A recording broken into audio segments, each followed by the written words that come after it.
Hoje a gente vai mergulhar num dos períodos, olha, mais cheios de paradoxos da história. Os anos ali entre 1848 e 1875.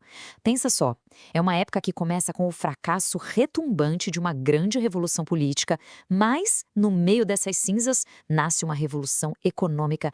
Nossa, tão avassaladora que ela simplesmente refez o mundo e, de quebra, lançou as bases para a realidade global que a gente vive hoje. E para a gente sentir o clima, a tensão no ar daquela época, basta ouvir as palavras do pensador francês Alexis de Tocqueville. Ele disse isso poucas semanas antes de tudo explodir. E ele sentia, sabe? Sentia que a Europa estava literalmente à beira de uma convulsão, uma tempestade que prometia varrer a velha ordem para sempre.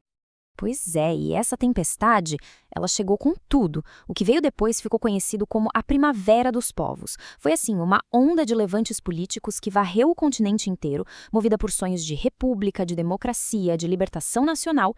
E olha, foi uma coisa incrivelmente rápida. A chama da revolução se espalhou como um rastilho de pólvora mesmo. O que começou em Paris em fevereiro, em questão de semanas já tinha barricadas nas principais capitais da Europa. A sensação era de que nada, absolutamente nada, poderia deter essa maré de mudança. E aí vem a reviravolta. Tão rápido quanto começaram, as revoluções terminaram.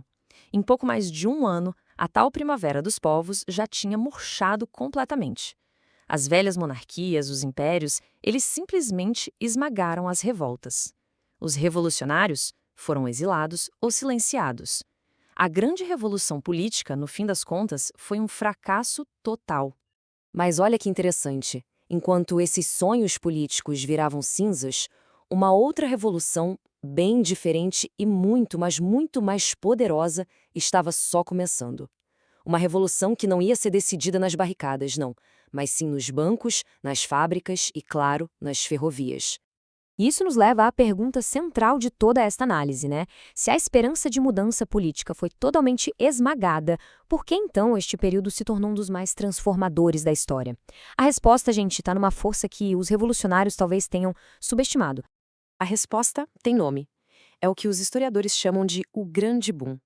Pensa num período de crescimento econômico tão gigantesco, tão sustentado, que ele simplesmente ofuscou todos os eventos políticos da época. O capitalismo global estava prestes a ter o seu grande momento de triunfo. Ok, mas o que alimentou essa explosão toda? A resposta é simples: ouro. Literalmente ouro. As descobertas na Califórnia e na Austrália multiplicaram por 7 a quantidade de ouro no mundo, em apenas 7 anos. Imagina isso. Foi como injetar uma dose cavalar de adrenalina monetária direto no coração da economia mundial. E com tanto dinheiro novo circulando, o que acontece? O comércio explode, claro. O valor do comércio mundial cresceu, se segura aí, 260% entre 1850 e 1870. É um número espantoso, e foi ali, pela primeira vez na história, que uma economia verdadeiramente global começou a tomar forma. E os motores que puxaram essa nova economia eram bem claros. A produção de ferro quadruplicou. A energia a vapor, que era o verdadeiro músculo da indústria, cresceu 4 vezes e meia.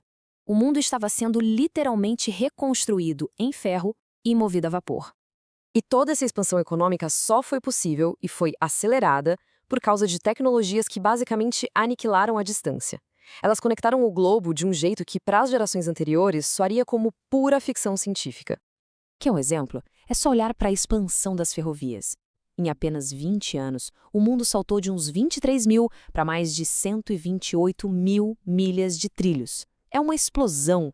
As ferrovias viraram as novas artérias do comércio, levando mercadorias e pessoas numa escala que ninguém nunca tinha visto antes. E se as ferrovias eram as artérias, o telégrafo era o sistema nervoso desse novo mundo. Pensa bem, em 1869, só o continente europeu já tinha 111 mil milhas de linhas telegráficas. 20 anos antes, eram só 2 mil, um salto gigantesco. A informação, de repente, passou a se mover de forma quase instantânea. E essa comunicação não parava na praia, não. Cabos submarinos foram lançados, cruzando oceanos inteiros, ligando os continentes. Um negócio que era fechado em Londres podia ser conhecido em Bombai em questão de minutos, não mais em meses. O mundo, de repente, encolheu de um jeito impressionante. Mas, e sempre tem um mais, essa nova economia global e superconectada teve consequências políticas bem brutais. Aquela velha ordem diplomática que, bem ou mal, mantinha a paz na Europa, simplesmente desmoronou.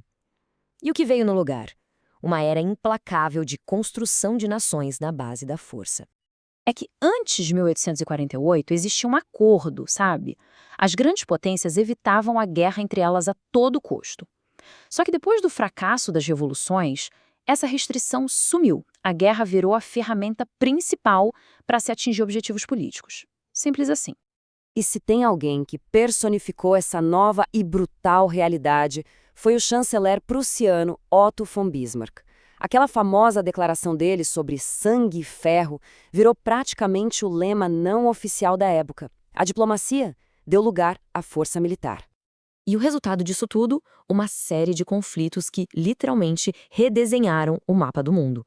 A Guerra da Crimeia, as guerras que criaram a Itália e a Alemanha que a gente conhece hoje, e até mesmo a Guerra Civil Americana, que forjou um Estados Unidos unificado. Tudo isso aconteceu nesse período curto, mas extremamente violento. Durante um quarto de século, parecia que esse mundo de expansão capitalista e construção de nações ia durar para sempre. A confiança era absoluta.